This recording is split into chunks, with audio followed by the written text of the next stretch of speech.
wannan da kuke gani wani injiniya ne da ya yi wata fasaha, ya yi wani injimi na walda. Kun gani gashi yana kunna, kun ga injiniyan nan. Ya sunanka? Suleiman Muhammad daga ina? Garin Shinkafi.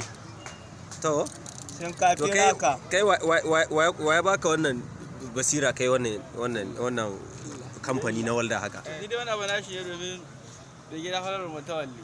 To mutawallan Maradon? Yes. To gaskiya ne. To kai ya kake ganin wani ci gaba za ka samu game nan gaba? Yanzu kai ka samu kayan aiki kana iya babba kenan. Gaskiya zai iya. To ubangiji Allah ya taimaka. Gaskiya yana rubuya na mutawalle ya taimaka masa. Kai wannan ai mutawalle ya bashi. Kunna magani a ƙara kunna.